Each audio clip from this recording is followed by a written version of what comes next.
right, good morning. It's a beautiful Saturday morning. I don't know if the camera will pick it up, but they're grinding a bunch of tree branches across the way here.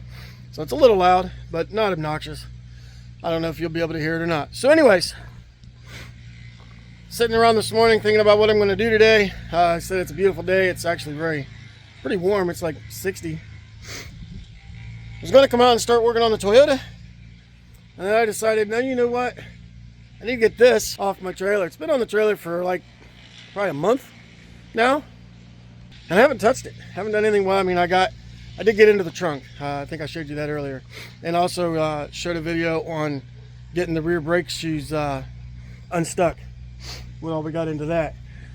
So this morning, while it's nice outside, since I've got to be outside, let's go ahead and knock out these wheels. We're going to put 4 different wheels and tires on it. These ones that are on the car currently do not hold air.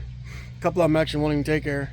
So to get it off the trailer a whole lot easier, we got 4 spare wheels and tires that we're going to throw on it. And then I'm actually thinking about changing the steering column.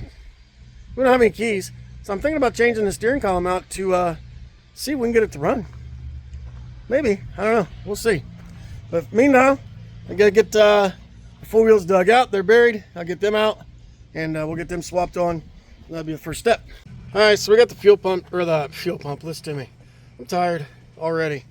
Steering column changed. That was a nightmare. It was kind of rusty down in where it goes into the rack and pinion, so I had to work it in and out 2 or 3 times. Finally got it. Weird that these wires here will not reach where they plug in at up here. They're just shy, which is interesting because this steering column is out of a Daytona 85. And this is an 88 Lebaron. But either way, we'll make it work. For now, we got the ignition switch hooked up, the wires for that. The goal right now isn't really to try to get it running. It's to try to see if it'll even crank. We don't know if this engine's even, locked up. It may be locked up. I don't know. We don't know why it was parked. We're assuming in the story we got was that the lady wasn't able to drive anymore, so they parked it and it just sat. I don't know if that's true. It's hard to say. But for right now, we got to get this battery out. This is an old battery. I'll look see if there's a sticker for the date. I mean, I see 02 here, but that doesn't necessarily mean anything. Normally there's a sticker on the battery that tells you at least the production date of the battery. It doesn't tell you the date it was installed, but it tells you what year when the battery was made. So let's get these cables loose, and I'm sure that the bracket down here is probably going to fight me, but we got some tools and see if we can get it done. So just as I expected, the bracket bolt, it just wants to spin and spin and spin, and the only way to get to that is to either remove a bunch of stuff here and try to get something in there to pry to hold it, or remove the inner splash shield, because the end of that bolt is buried back up inside here to be able to try to get something to hold it in place. So for now, we'll just put a battery in here like this. And I heard some clicking out there, and I heard some dinging in here. So yes, this isn't the right way to do things, but it's the way we're doing things. Well, good sign, it cranks. Got an exhaust shield rattling, but that's okay. So now, well, while we're at it, let's go ahead and remove this hose. Let's get this battery back out of the way for now, because we're going to be working right in there. But let's remove this hose clamp, slide this hose off, and we'll spray some carburetor cleaner in there, see if we can get it to fire. I'm very excited that it at least cranks. I was worried that, it would be froze up, and thankfully it's not. So now we're going to see if we can get it to fire. All right, so I'm going to say this. I know this isn't the right way to do things, but like I just said, we're just seeing if the damn thing will run. So we're going to shoot her with a little bit of starting fluid down in here. See what happens. Fingers crossed.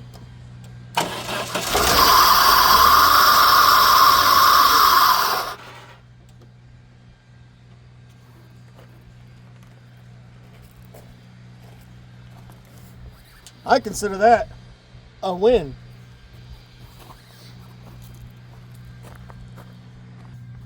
So, can't say me. So that is a win. It runs. And actually, it didn't even sound horrible for the few seconds it ran. Now, obviously, we need to get it running longer than that in order to determine, you know, what all it's going to need. But I get a feeling that a good cleaning, some brake lines, fuel lines, you know, brake parts, fuel pump, probably a tank. So for, I don't know, a couple, 3 weekends, if a person wanted to dedicate the time to this car, they could have a pretty nice summer cruiser, really, for not much money. It's not going to be a show winner, but it's an unmolested original car that's actually pretty clean. If I was going to do it,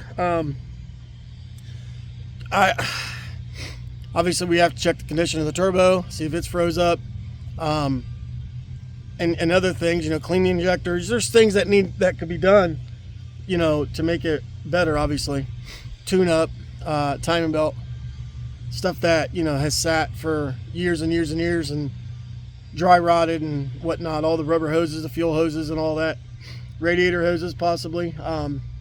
But yeah, I mean, it's definitely going in the right direction. At least now we know it runs, and we can go ahead and park it. And come summertime, springtime, or even this winter, if I have time, if we have the garage space available and the time to do it, maybe we get it in the garage and, you know, start on it. But again, it's not going to be, you know, a show car. But if a person wanted a nice looking convertible to drive during the summer, man, this is the one. It's not rotted. Yeah, it's got a little bit on the passenger rocker like I showed you before, but Ohio cars, this is like brand new for an Ohio car. So anyway, we're gonna go ahead and finish changing front tires. I got the rears done. This one here leaks air, so I had to put air in it. I knew that before I put it on. But we're gonna go ahead and close up the door and change the front wheels and tires, get that battery out of there, and put that hose back on, at least slip it on so critters don't get in there. Hopefully they haven't yet, so that I know of under the hood, as far as they've been on it, but they haven't been in anything. So anyway, get this off the trailer and let's get on to something else. 3, 2, 1.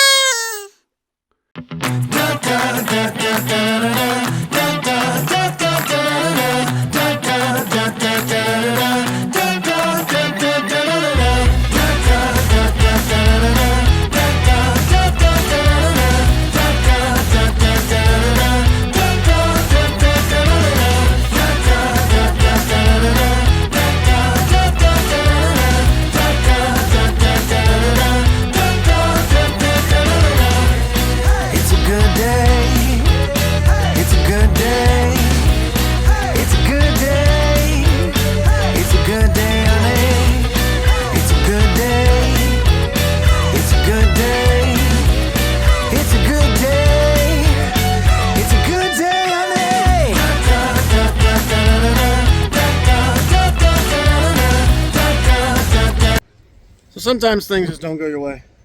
Got this car backed up where I want it. Released the winch, let out line. I always keep it hooked to the winch when I roll it off a trailer because I like to use the winch to kind of walk it down so it doesn't just take off. It won't move. So while I was putting on the brake pedal, Jesus, I'm tired. When I was putting on the steering column, it's very windy out here too. I accidentally pushed the brake pedal, and my guess is that the brake pads are stuck on the rotor. So I'm hoping that I can use a screwdriver and get in here and pull, and nope, it is stuck like Chuck. It's froze. So this wheel will not turn no more. So a lot of times you can get in this hole right here and you can squeeze this piston back into the caliper, and that'll release everything. So now I have two choices. I can either cut this hose or I can remove the caliper. I'm going to try cutting the hose first. It needs replaced anyways. I mean, Lord knows how old it is. But we're going to try cutting the hose and see if that releases the pressure. Otherwise, the piston in the caliper is stuck, and that's causing us our problem. And we'll have to remove the caliper at that point. So let's cut this hose and see what happens. So cutting the line did nothing. There wasn't any fluid in it, so I got a stuck piston. So now we got to remove the caliper. And fortunately, it's just one bolt that holds these calipers on, but getting it back off is going to be a nightmare as well. So let's go get the socket and the pry bar and see what we can do. All right, we got the caliper off. The pads actually look really nice, considering they're, you know, they're old, but it was stuck. Piston's stuck, it's froze out, which was pushing the pads into the rotor. Of course, the rotor's nasty as well. But now it rolls. It's still stiff, but a lot of that could be because the other side is still on. So we're gonna go ahead and put this tire back on and go to the other side and do the same.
Like that, it's off the trailer. This is where it'll be at now till spring at least.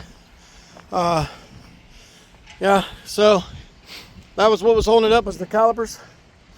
We got them off. I'll probably just put them inside on the floor for now of the car, so they stay with the car at least.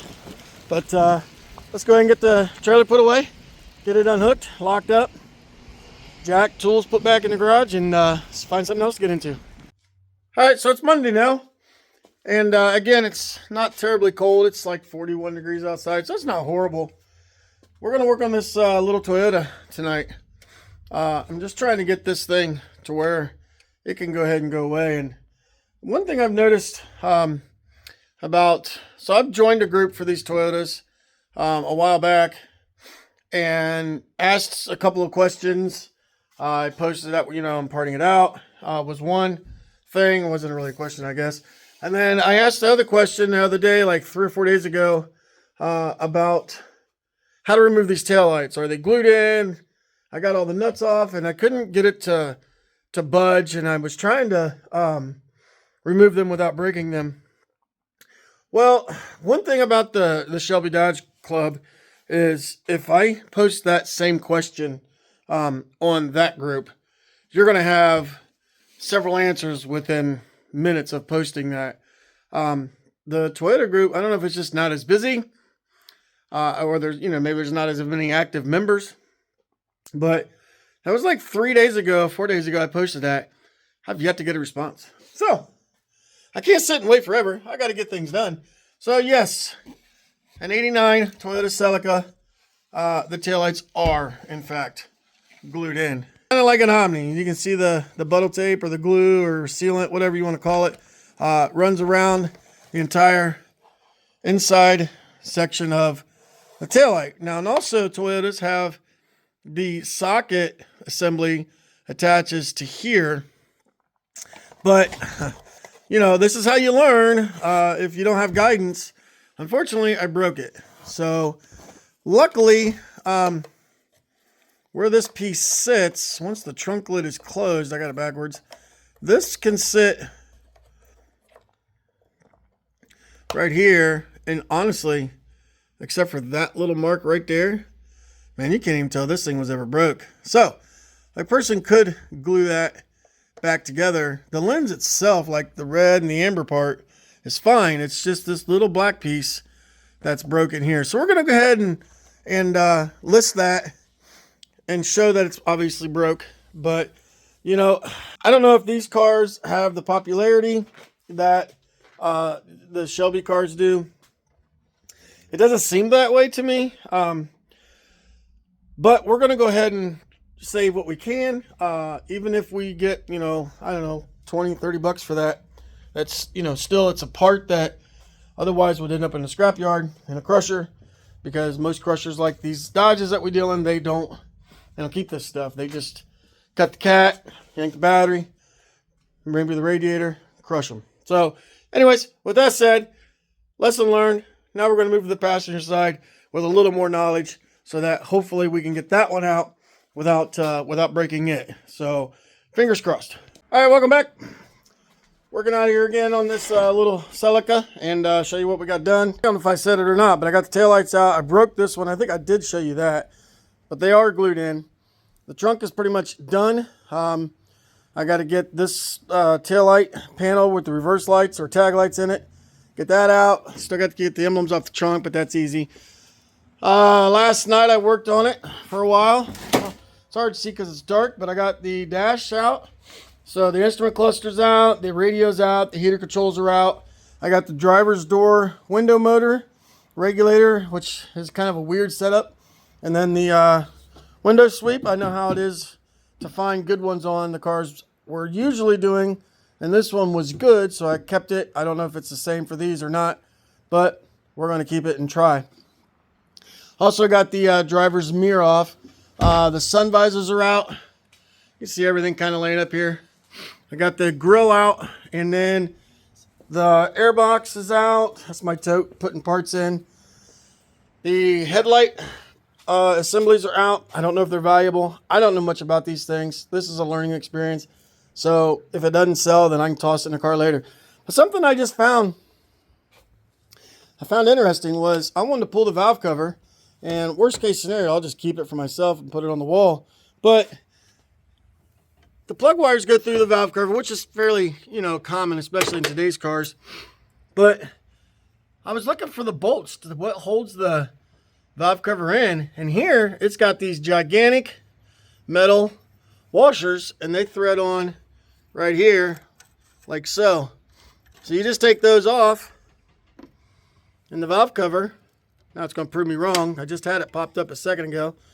Yeah, so the valve cover, that's what's holding the valve cover on. It's very interesting. Very interesting way of holding down the valve cover instead of having a bunch of bolts running around the outside edge. So we're going to go ahead and get that off. I debated trying to pull the intake manifold just because it's cool. It goes, it's hard to see, but it goes kind of down. But I'm quite certain getting that bad boy off of there is not going to be pleasant. Maybe I can take it. Maybe it's a 2-piece. I don't know. I'm going to look at it some more as we get along here. And so that's funny. The camera seems like it's always down, and I was just told that jokingly that I do that so I make myself look taller, because if you know me in person, I'm not a very tall guy. But got a guy. Hopefully he comes tonight. Supposed to come for this K-member. I'm just trying to clear space out of the garage just to make room. Winter's here, and my wife's car needs to be in here, so she doesn't have to go out and scrape windows or whatever whenever she does go somewhere. And then I have a gentleman that's coming tomorrow to get the hood off of the blue Dakota, so that'll be another large Dakota item that'll be gone. So we're making progress on getting rid of parts from that, and then I still need to get the bed. I need to get the bed off and do something with it. Of course, it's clear full. The front half's, you can see the pile of stuff. That's all scrap, most of it. The convertible top frame's not, but pretty much the rest of it is. The plan is to put it in the trunk of this little Toyota, and then we'll get that bed outside, and I'll figure out what I'm going to do with it after that. So anyways, it's crappy outside. It's pouring down rain. We're going to stay the night in here and work on this until we're either cold or I'm done. So probably get cold before I'm done. So we'll catch you. All right, sorry it's a little dark, but I'm going to talk a little bit while I'm getting this alternator off of here. Probably shouldn't even worry about pulling the alternator, honestly, but I can get more for scrap than I can going across the scale. So what are your thoughts? So, you know, we sell a lot of parts on eBay. We ship just about every day. And we're in it obviously to make a profit. I mean, we wouldn't be a business if we wasn't. But at the same time, we try to be realistic with our pricing. So you have an item, let's say, one item is priced at 100, another one's priced at 40, and somebody's like, hey, you know, I'll buy both. What kind of deal do I get? Well, I don't just come right out and offer a deal. I have my prices set. So my thought process is, you know, make me a reasonable offer. So a $100 item and a $40 item obviously comes up to $140. And they were like, oh, I'll do $80 for the both, and I'm your buyer right now. So I just said, no, thank you. I mean, seriously, $60 freaking off? Never mind the fact that, you know, we have time and gas and wear and tear and, you know, stuff like that on the truck, and my time to pull the part and clean the part and list the part, and then I got to spend my time and, you know, to ship the part. But God dang, where do these people come up with this mentality of we're gonna lowball somebody, thinking like I'm fucking desperate? Sorry for my language, but I'm a little agitated. You know, I just talked to my wife. She just got back home from the store real quick, and I'm like, I want to tell them that the offer's $160. You know, you want to play that game with me? Screw it. I don't have to sell this part right now. I don't care. It can sit on the damn shelf as far as I'm concerned. So should I be aggravated? Do I have that right to be aggravated at a dumb lowball offer? Like, we just had another one the other day. Transmission, 5-speed transmission, and transfer case and a bell housing from that Dakota. I got it listed on Marketplace for $150. And somebody messaged me and was like, I'll give you $100. And I was like, no, you know, I do $125. I'll meet you in the middle. $110. So then I just like, now we're playing games. So I'm like, nah, I'll just toss it in the next car over the scale. I don't care. But God bless it. What is with people? And I know society's a hot mess right now. A lot of these people haven't never dealt with people in person. But, geez. I Am I being extreme? I'm trying to get this stupid cruise control thing out of the way because it is right in the way of, there's another bolt way down here. Jim, the crickets. It is in the way of getting the alternator bolt out. What a bad design that is. So, anyways, that's my rant. And hopefully that's my only rant for this entire video. Because I don't like to rant, but sometimes, you know, it's just like you gotta speak out a little bit. Doesn't help to keep it all inside. So alternator's off. I'm probably gonna go ahead and get this adjusting bracket because it kind of looks like similar to a 2225, and maybe, I don't know if these things are, you know, they freeze up same as our cars do. I don't know. We're gonna pull it out and you know, see if we can get a few bucks out of it. Even if I get $10 out of it, that's more than I would have got going over the scale. So anyway, rant's over. Let's get back to work. I got stuff to get done. All right, good morning. It is Saturday. Yes, we skipped a few days, but that's all right. We didn't really do much. Last night I just worked on parts in the basement, so nothing exciting there. But it's actually a little later than we normally go. Normally when we hit these road trips, we're out of here by 5 in the morning, 6 in the morning, depending on how far it is we're going. But today, we're going back down south, southern Ohio, to get the third of these 3 cars we got earlier this summer. So it's just over 3 hours away. I've got to finish hooking up the trailer, check out the lights, and then hit the road. I'm going to drive for a little while and pick up my buddy. He's going to meet me on the way. So we're going to leave his car sit where we're meeting at. But I got to quit blabbing and get on the road because he's already on his way. So let's hit the road. All right, so we're home.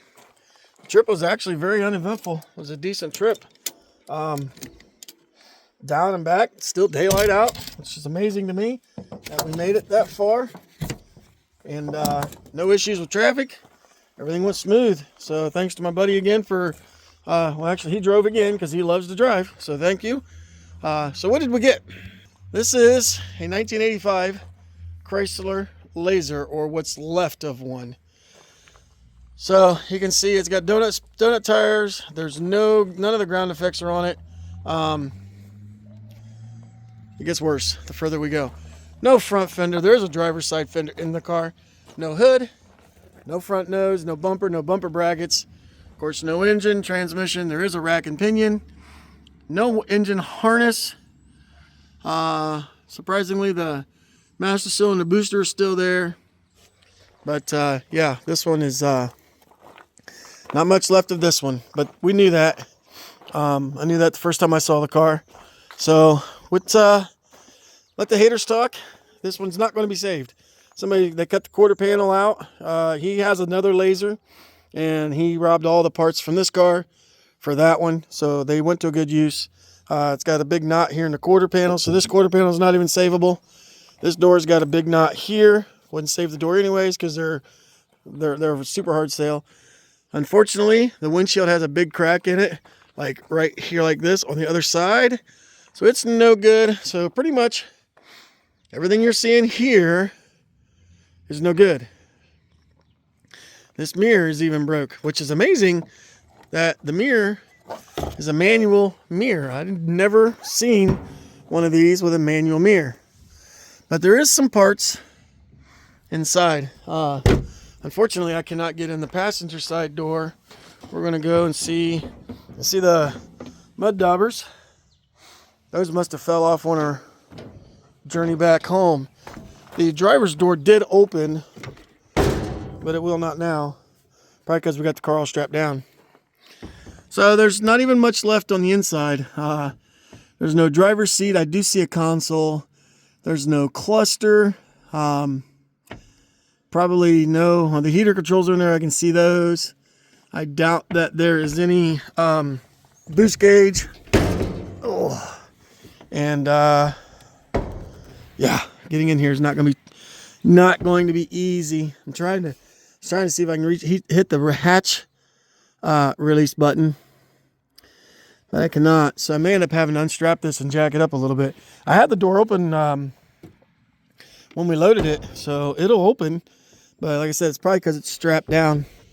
But you can see there's the fender. There is a tonneau cover, glove box door, some miscellaneous trim. There's a set of back seats for a Shelby Daytona. I don't even know what all's in this car. And the trunk is locked, so I'm gonna have to get inside of it. I see, you probably won't be able to see any of this because this window is filthy dirty. I see what looks like door glass from a Daytona. There's some seals, the aluminum heat shield from underneath, but nothing that's really sticks out as far as value goes. So I dreaded going and getting this car for some time now because it's just, there's nothing really here to make it worth getting. But I made the deal with the gentleman, and so we did go get it, and it is here. So here's my plan. I'm gonna get in the car, strip out whatever I can that is valuable, and then the tires got to go separate. But most of this junk right here, as much as I can get anyways, is going to go in this car. That will clear up some junk out of here. That'll, put this car, the body, into good use because I'm not keeping the doors. I may keep the window regulators out of the doors and possibly the door panels. The passenger side is there. They're faded, but I have to check the condition. So I have been debating on whether or not to even keep the rear spindles and hubs. We do sell them, but this car has sat for a long time. As it sits right now, I can leave it just the way it is with the 4 donut tires, or I can only put 4 tires in a car. And I wanted to get rid of these Dakota wheels and tires. I could take these donut tires off and put them in this Toyota when we're done with it because they take up less space and it's a smaller car. So we'll cross that bridge when we get to it. But here's the plan. The plan is to obviously get this car to where I can, I know what happened. We must have moved it backwards when we ratcheted it up. So anyways, get this car stripped out what I can, salvage, and then load it up and gone in the next 3 days. This is leading up to Thanksgiving is coming up Thursday. So I know the yard will be closed Thanksgiving Day. So hopefully tomorrow, maybe, I don't know, see what tomorrow brings, I can go ahead and get started on it and get some of this done. So with that said, there won't be no more videos of this car. Unfortunately, it is what it is, but it has an aftermarket sunroof as well. I'll probably keep that as well. So this is the 85. I think it's an 85 Chrysler Laser, or what's left of one. So, all right, we're gonna get ready to go to the store tonight and call it a day. Catch you later. All right, so I did get the hatch open. I was able to I pulled the car forward a little bit with the winch, and then got air in the left front tire, and that was enough to open the door. And I was able to get the keys out. And amazingly, the key does work in this hatch. So that's a good thing. So we have, these look like Caravan. These are Caravan side windows. They unfortunately will probably go back in the car when this goes over the scale. And then there's door seals. And then the hood pad. Underneath the hood pad, I don't know what's down in there, but it looks like another heat shield of some kind. There's a dash, looks like it might be from a 90. Some miscellaneous trim pieces. Of course, the fender, the bumper cover's torn, as you can see there. And that one's torn there, so those will stay in there. There's a fiberglass header panel. From here, I can see both the door handle bezel trim pieces, the little black ones that are prone to break, they're both missing. So again, there's not a lot of value in this car for parts. Just had this stinking door open. There we go. Not a lot of value in this car for parts, but it was part of the deal. So here we are. We have it now. We'll take the tonneau cover out of it. It's got the one end broke off naturally. See if it's any good. This one, the cap's still there. Glove box.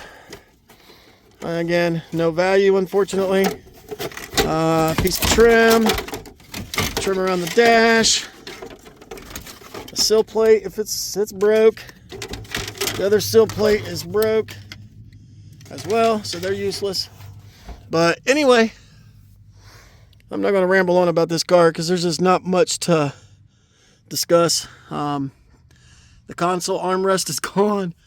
Trying to see, is the shifter gone? Yep, the shifter's even gone. The console bezel isn't even attached to the console. So yeah, just this box has got some bumper brackets in it. I'm not sure if they're front or rears. They may even go to a Caravan because there are some Caravan pieces and parts in here. There's a driver's side armrest with switches, and then a passenger side, a really junky rear view mirror, probably from this car, a gas pedal, looks like a 9091 ashtray. We can sell that. Some miscellaneous seat trim and bolts on the 90. It's marked Shelby Daytona. Some miscellaneous bolts, back seats. Yeah, there's not a lot in this car. Definitely not a lot worth documenting. Looks like another, it's hard to see it, but down low Caravan. Looks like a dash surround. So anyways, if I find anything interesting, I will video it. Otherwise, we're just going to tear this one apart and fill it up with junk and send it on its way. I'll probably pull the steering column out of it. Nope, it's wobbly. I'll probably still pull the steering column out of it because I can pull the switches out of it at a later date. It's easier to just pull a steering column. I don't know. We'll cross that bridge when we get there. So, yeah, not a lot here, but that's all right. It's got it will have a lot of empty space.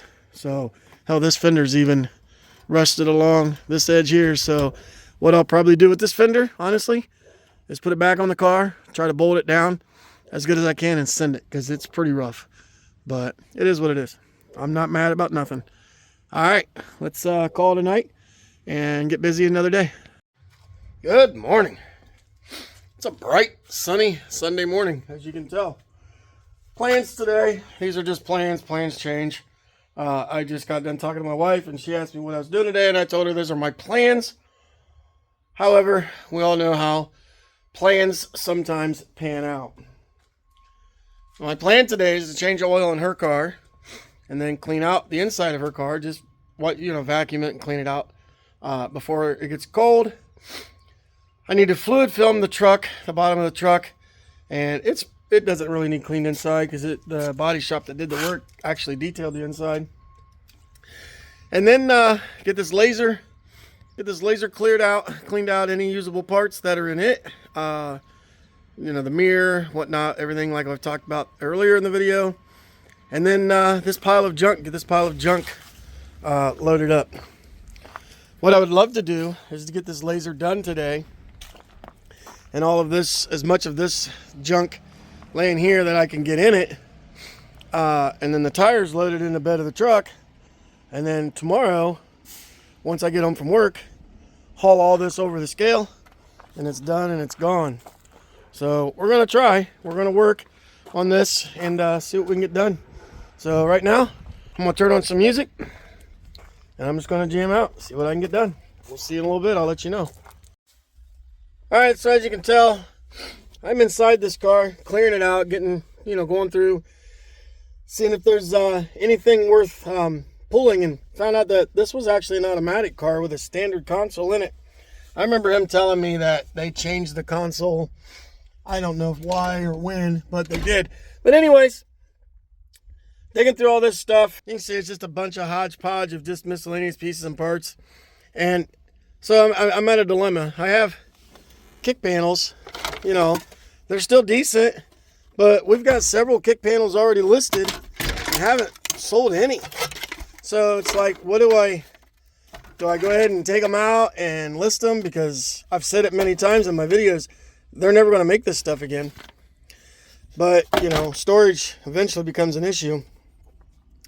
But I've also got these two pieces of trim. I don't know what these are. I don't recall ever seeing trim that look like this. I guess I'll have to try to run the number and see if it shows me anything, but I'm going to pull those out. But the cool thing about this is, there's another, this is like an A-pillar trim, but maybe it's for a caravan. I don't know. But anyways, as we know that there's a few pieces in this car that I talked about yesterday that would be, you know, fairly valuable, not like thousands of dollars by no means, but you know, for what they are, for what they weigh, they're fairly valuable. But they're very prone to being broke.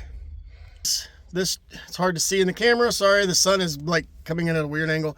The trim around the door handle, and just so happened, I saw this laying here, laying underneath all this stuff, and I flipped it over, and look at there. All 6 fingers are attached. So this piece is definitely getting saved, and will definitely be getting put on eBay. So, with that said, I am going to pull, I know it's kind of redundant, and again, the sun is just coming out at a weird angle. I'm going to go ahead and pull, no I'm not, because the spring parts, the bottom parts aren't there. I'll check the heater controls. They seem like they move fine. I'll pull that. It's just a couple of screws and the cable, and it's out. It's actually 1 screw left. I'm not going to pull these little side trim pieces. The glove box is already out and it's laying here somewhere. I'm not keeping that. The sun visors, yeah, they're okay. The mirror's really boogered up. The map light, I've sold one of these through the years. I'll probably go ahead and pull it just to have it out. But I'm going to work on the sunroof. I am going to keep this aftermarket sunroof. They say that, you know, I've heard you can sell those. It might be a Carlisle item. I'll lay out there. So I've got another one here somewhere. But anyway, keep working on this. Get it finished. I might snap off. I might cut back some of these wiring harnesses, like the ends, and just keep these plugs for various, you know, projects or whatnot. And then I don't see the ones for the speedometer. I'll see if I can find those for the cluster. But anyway, let's get this done. All right, it's Monday. We're in the truck, as you can tell. We got the laser done. We're in line to get weighed, then get it unloaded and get reweighed. We'll get what we got coming money wise. I also got 10 tires, so we're gonna have to pay to get rid of those. But we're done. Get this thing off of here and get back to the house. So we're gonna go ahead and post this video. Appreciate you watching. We'll catch you on the next one.